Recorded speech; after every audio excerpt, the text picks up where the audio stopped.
Welcome to the Fox 54 Weekend Review. I'm Kenesha Dees. It's the only place in North Alabama to get the week's local headlines condensed into one program. Let's get started with a look back at this week's primary elections, plus a decision bringing big changes to a small town and a rundown on how runoff elections work.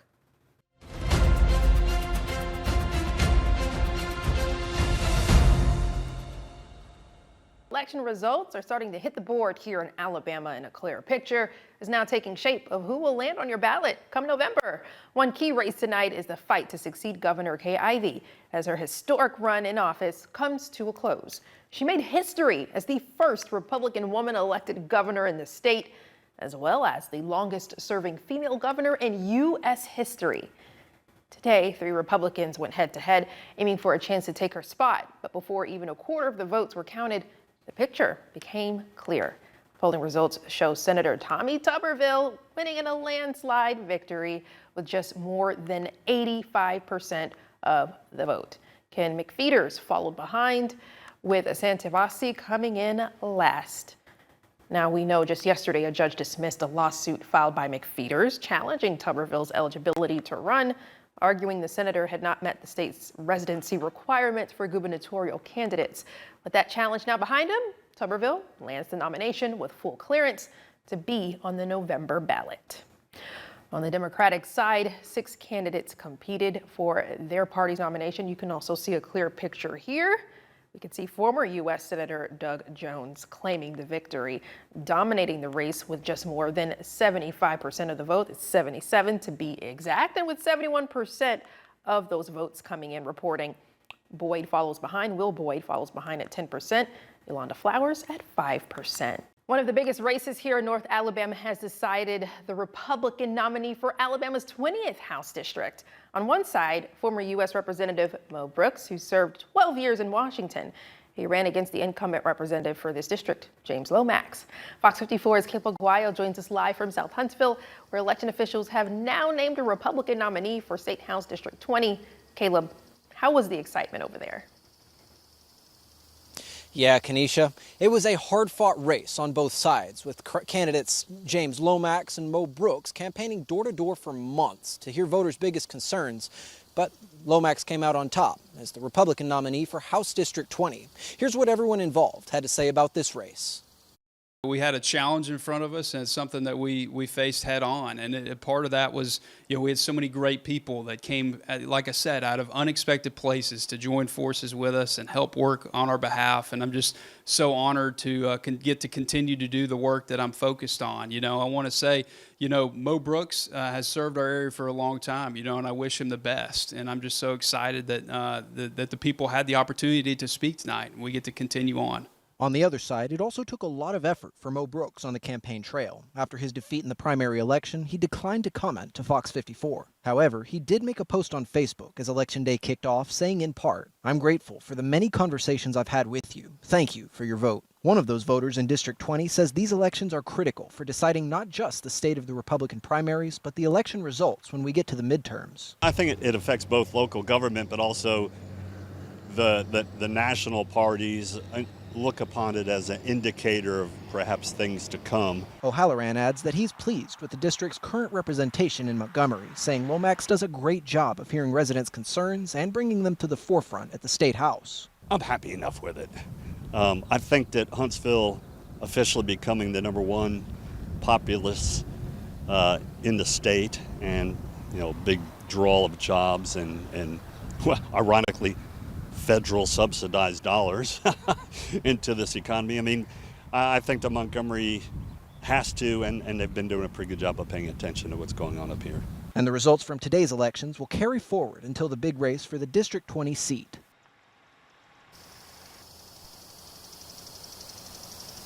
From here, Lomax will continue to campaign until the midterm elections on November 3rd, where he'll face off against the Democratic frontrunner James Linderholm. Live in Huntsville, I'm Caleb Aguayo, Fox 54 News.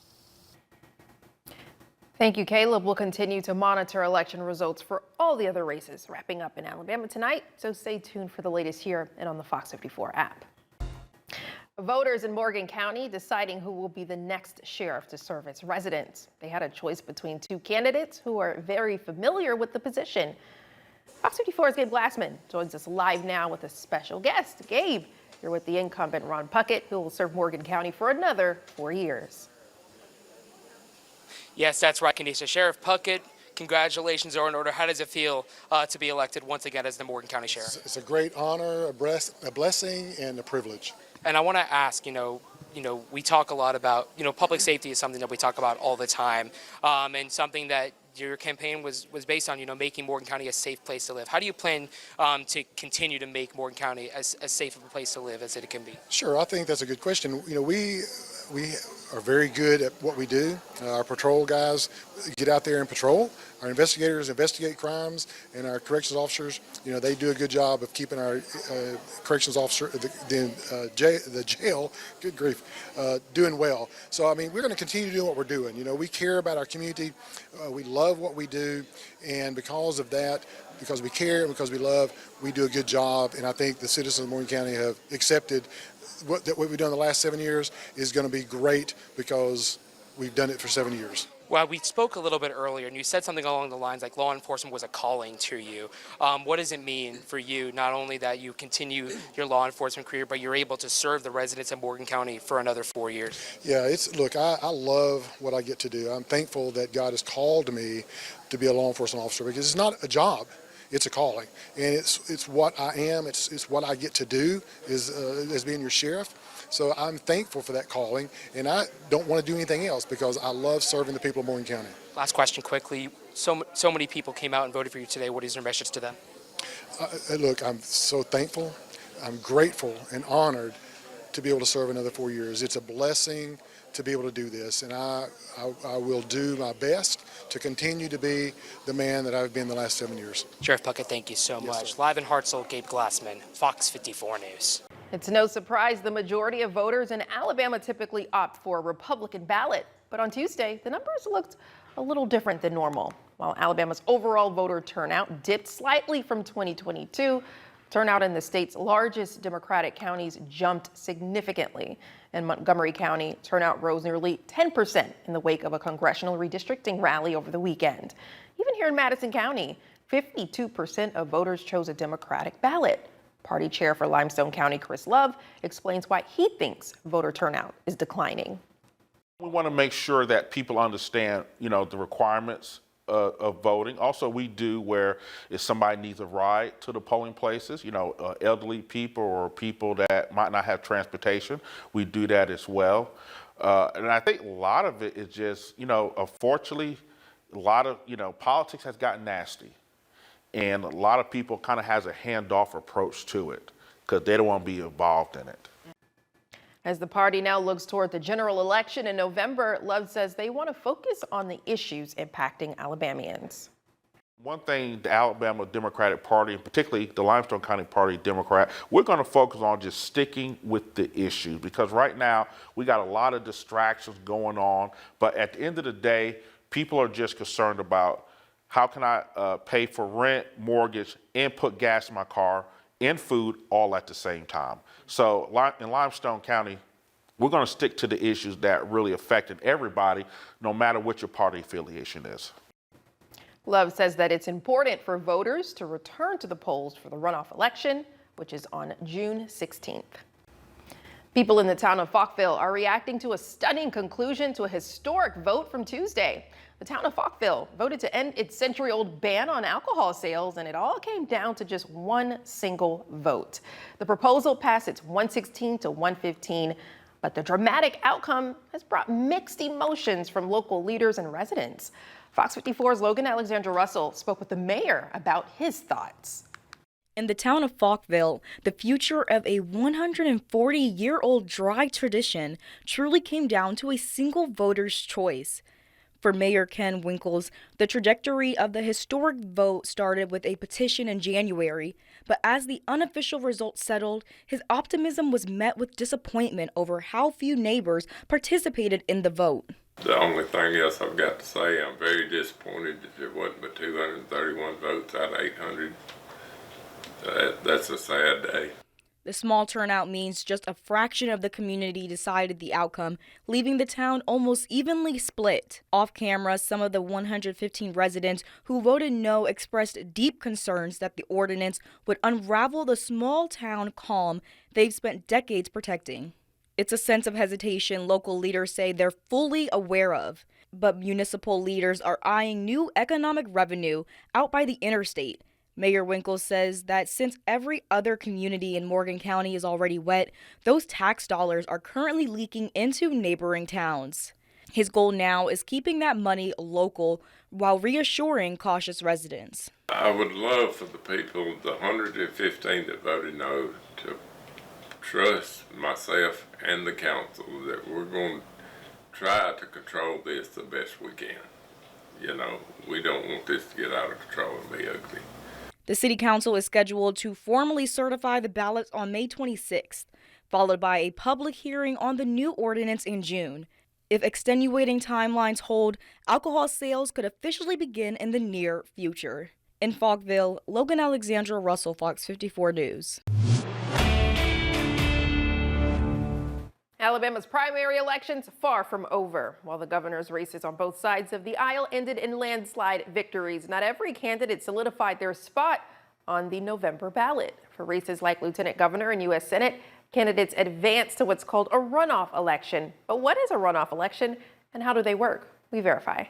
Senator Tommy Tuberville and Doug Jones both walked away from Tuesday's primaries as their party's nominees for governor. With both candidates going in as favorites, it was no surprise to see blowout victories at the polls, but not every race was the same story. Instead of securing a spot on the November ballot, some candidates earned themselves a trip to a runoff election. But what is a runoff election and how do they work? Let's verify. Our sources are the Alabama Secretary of State's office and Alabama's election laws. Here's what we found. In Alabama, getting the most votes isn't always enough to win a primary.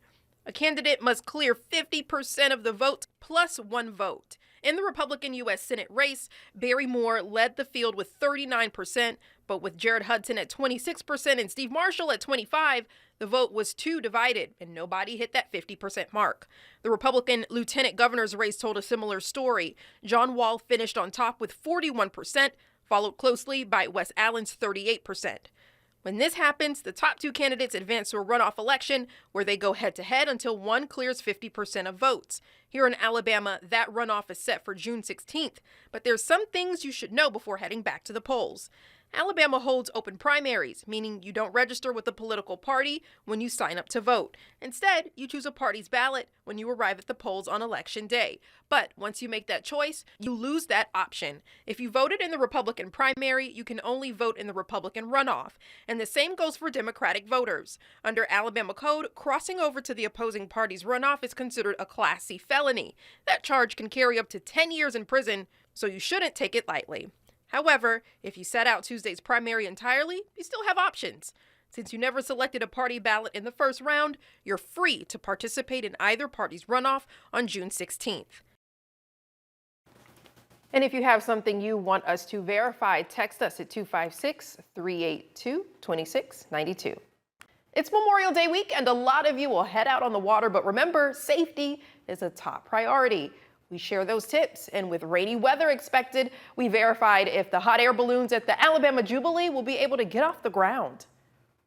Memorial Day weekend upon us. Agencies across the Tennessee Valley are preparing for packed waterways. This week coincides with National Safe Boating Week, an annual public education effort. But this year, those warnings carry a heavier weight for our community following two recent tragic water recoveries in North Alabama.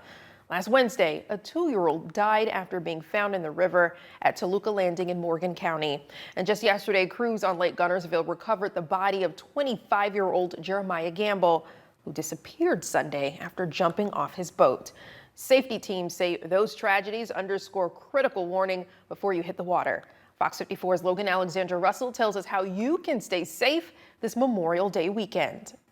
Recent drownings across North Alabama have shattered local families, proving how quickly a fun day on the water can turn tragic.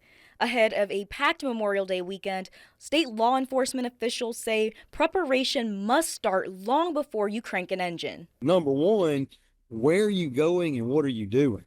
And so depending on where you're going and what you plan on doing, it depends on what kind of equipment that you need to have. State law requires all vessels to carry enhanced flotation gear for every passenger on board. In Alabama, children under 8 are required to wear them at all times, but federal data reveals a dangerous disconnect for adults. 76% of the fatalities involve drowning. 87% were with people who were not wearing a life jacket. And actually 2/3 were actually good swimmers. Statistically, hidden river currents or blunt force from unexpected debris can instantly render a strong swimmer unconscious. The Coast Guard Auxiliary warns never to jump in after a panicking victim. Instead, you should have a throwable flotation device accessible at a moment's notice. Officials strongly urge boaters unfamiliar with local stumps and sandbars to stay away from lakes once the sun goes down. Maritime patrols are also enforcing a zero-tolerance advisory for operating while impaired. You cannot, just like in a vehicle, it's the same way in a boat. If you consume alcoholic beverage, you cannot get behind the wheel of a boat. Officials call for courtesy and patience on the water this holiday weekend, saying extra caution can help prevent avoidable accidents. In Huntsville, Logan Alexandra Russell, Fox 54 News. State law enforcement officials remind you that Alabama law requires anyone operating a boat or jet ski to have a recreational boating license. Operators should also use extreme caution and have spatial and situational awareness on the water, especially on busy weekends. The Alabama Jubilee Hot Air Balloon Classic is back in Decatur this weekend, and thousands of people are expected to head to Point Mallard Park. But with warm, humid, and rainy conditions in the forecast, many are wondering if those colorful balloons will even make it off the ground. Well, let's verify. The Alabama Jubilee Hot Air Balloon Classic has been a Memorial Day weekend tradition in Decatur since 1978. The event brings balloonists and thousands of balloon enthusiasts from across the nation, but this weekend's forecast has some people worried. So the big question everyone's asking is, can hot air balloons fly in the rain? Let's verify. Our sources tonight include OutdoorTroop.com and RainbowRiders.com. Here's what we found. According to Outdoor Troop, hot air balloons should not fly in the rain, and it comes down to basic physics. Hot air rises because it's less dense than cold air. When the burner heats the air inside the balloon, that warmer, lighter air creates lift. But when it rains, it rapidly cools that balloon fabric, which cools the air inside and causes the balloon to lose lift.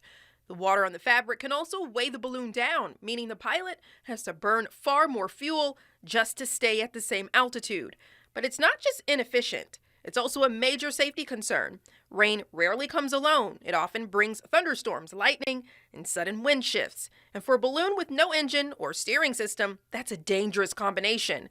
Another major concern is visibility. Rain can make it harder for pilots to see obstacles like trees, towers, and other aircrafts. With more than 60 balloons expected to take to the sky this weekend, you can see how quickly that becomes a problem. So what does a perfect balloon flying day actually look like? According to RainbowRiders.com, the best conditions are found shortly after sunrise. That's when the air is cooler and more dense, allowing balloons to create more lift using less fuel. They also add that ideal conditions also include low humidity, temperatures between the 50s and low 70s, and light winds below 8 miles per hour. So we can verify that no, hot air balloons generally should not fly in the rain. If flights get canceled this weekend due to weather, your pilot's making the right call. If you have something you want us to verify, text us at 256-382-2692. Earlier this week, Fox 54 was the first to bring you news of allegations against the Bridgeport Police Department. Here's the story.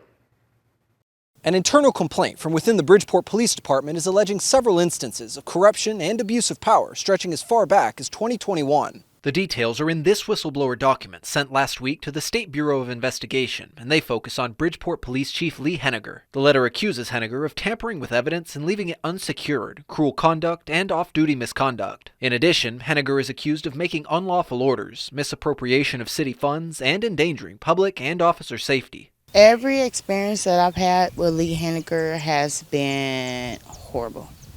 Lee Henniger makes me terrified to actually live out here in Bridgeport, and he's supposed to be in the force, and they're supposed to help you, and it's supposed to make you feel comfortable.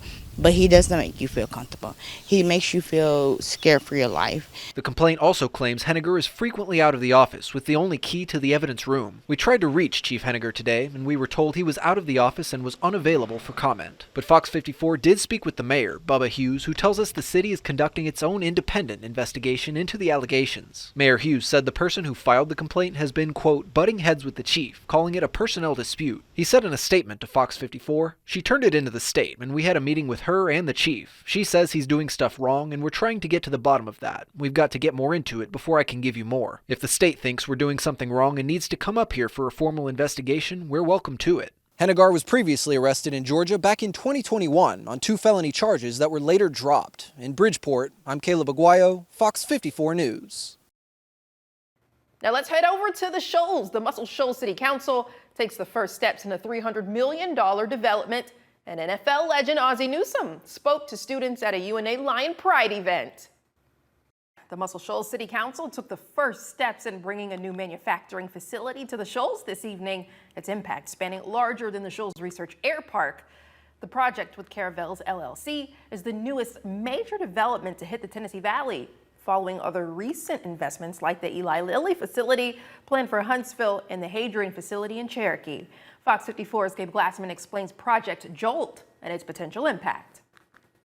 Project Jolt is officially in motion here in Muscle Shoals. The more than $300 million capital investment could see a much larger impact for the city and surrounding areas. All in favor, say aye.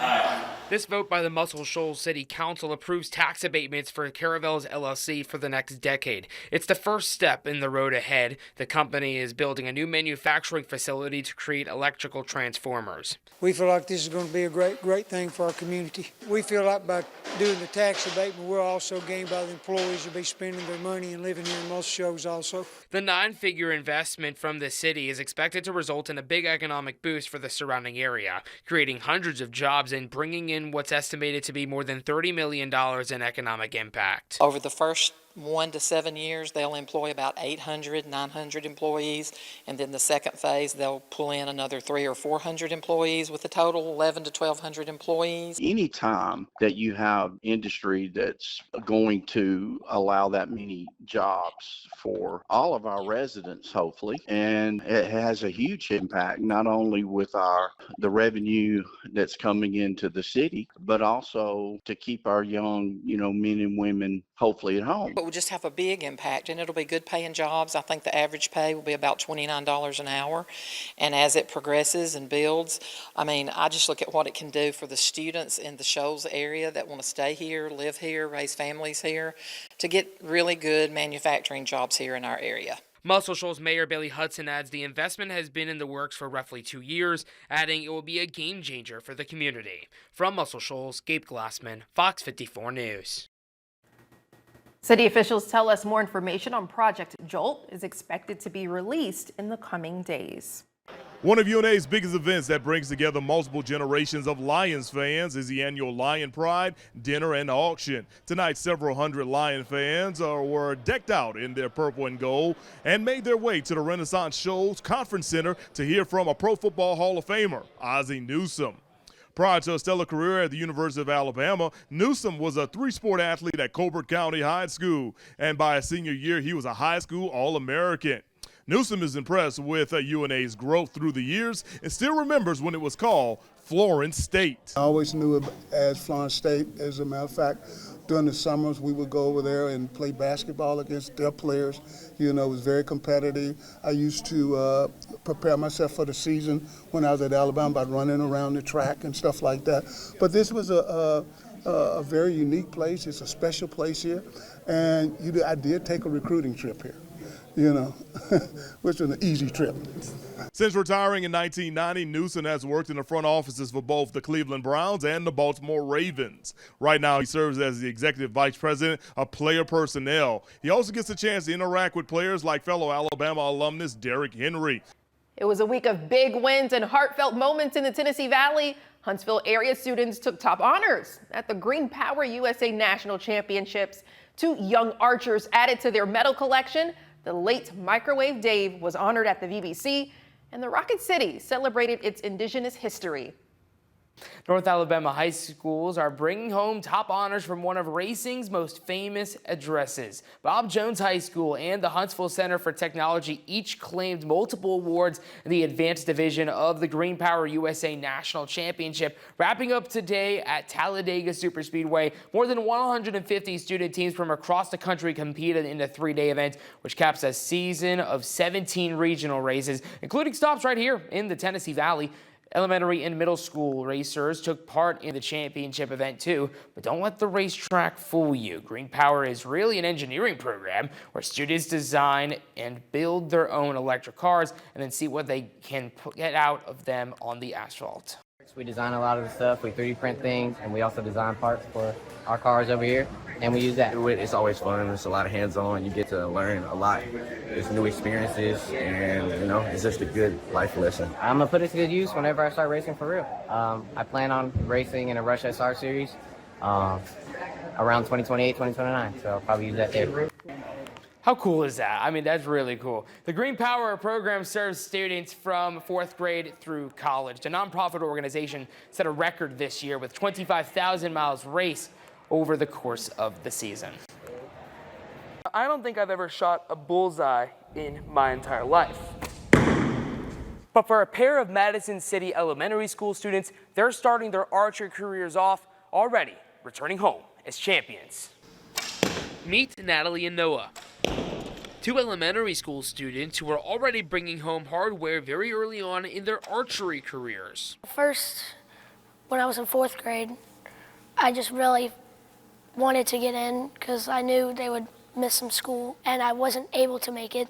So I tried hard, practiced at home, and I was able to make it next year. The first time I got into archery is when Coach John, for PE, he came and let us all shoot.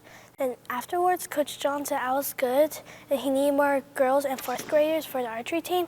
So I asked my parents to join, and that's how I got in.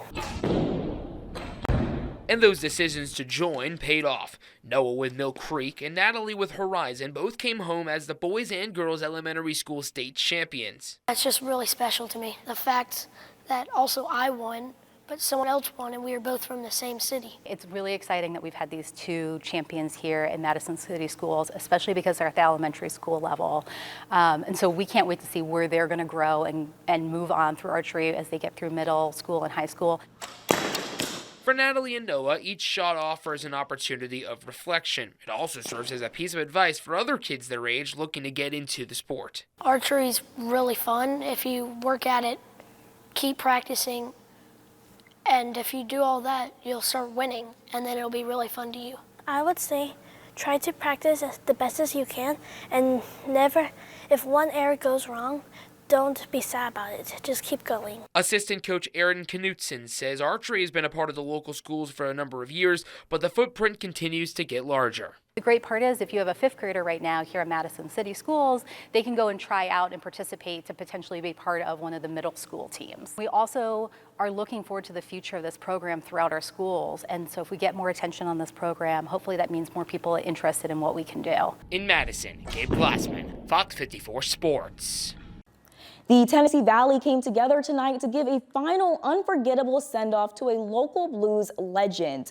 Following his passing in February, the community gathered at the VBC for a special graduation celebration honoring the life and impact of Microwave Dave Gallagher. I spoke with the foundation during the event. Take a listen.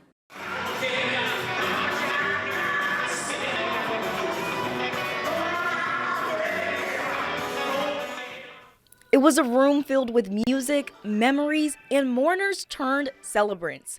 The Huntsville community gathered tonight to honor a master of the blues and a true pillar of the Tennessee Valley. On stage, Dave had a way of making his guitar sing and weep in the same breath. But offstage, his mission was to use that music to enrich the lives of local children. I think a lot of people don't know, like Dave, for like 30 years before the foundation even existed, he would go to schools and play music on his own to students, and he would coordinate those lessons himself, and he would go to nursing homes and play music for people that were in nursing homes and the hospital. There was no fanfare. It was just part of his soul and part of who he was. That same passion moved people to buy commemorative t-shirts and tote bags tonight from Green Tea Press, with proceeds supporting scholarships and live music in the classroom. And tonight, Dave's closest friends and fellow musicians did exactly what the legend would have wanted them to do to cope with the loss. That's how people grieve in different ways, and musicians grieve by getting together and playing music. While the music may have paused tonight, Dave's soul, his voice, and the students he inspired will resonate in the heart of Huntsville forever. The Microwave Dave Foundation will keep that impact going with their 12th annual Microwave Dave Day coming up this October. America 250 is all about celebrating everyone who built our nation, including those who were here first. The city of Huntsville held a panel as part of Historic Preservation Month, highlighting the history of the indigenous people of the Tennessee Valley. The panel was called Telling the Full Story of America, bringing in local experts and a representative of the Cherokee tribe of Northeast Alabama, Seth Penn, to speak on our region's role in shaping the United States we know today. For Penn, tonight was a special moment to bring awareness to local indigenous tribes and the history here. One of the things that I have to battle the most is a lot of people, they don't even know we exist. So a lot of people, face exclusion or prejudice behavior, things like that, but not so many people face the mindset that you no longer exist as a people. So to be here to help spread awareness and to share the stories, it's also a responsibility to my community to ensure that people know we're still here. Penn says he hopes tonight's event will help course correct that mindset and inform others about the people and history surrounding them. A half marathon is supposed to be a day of fun and exercise, but for one runner, it nearly turned into a tragedy. Former Army General Lynn Collier was a mile into the Oak Barrel Half Marathon in Lynchburg, Tennessee, when he collapsed, suffering a heart attack. When Huntsville Hospital nurse Sydney Long saw what was happening, she was one of the first to respond and provided critical emergency medical care on the scene until paramedics arrived. Collier survived and is now on the road to recovery. Today, he reunited with Long at the Huntsville Hospital Heart Center. Collier tells Fox 54 he's thankful for those who helped save his life and encourages others to help whenever you can. I had the right people, but most of the others don't always have those people around them that are professionals at that. All of us can help. And the timing, they were seconds away. If they'd have been in front of me or a minute behind, it would have been a different outcome. So the more people that know how to do it and what they're doing is better for everybody. Wow, well, this isn't the first reunion with one of Collier's rescuers. Earlier this month, he attended school nurse Heather Alford's recognition as a hometown hero for her role in saving his life. Usually, we wrap up our week in review by meeting our newest top teacher. But we want to congratulate all of the great educators we featured for the 2025-26 school year and invite you to meet them on FOX54.com and the Fox 54 News app. Check out our weekly recipients and our year-end wrap-up, and we'll be back with more this fall.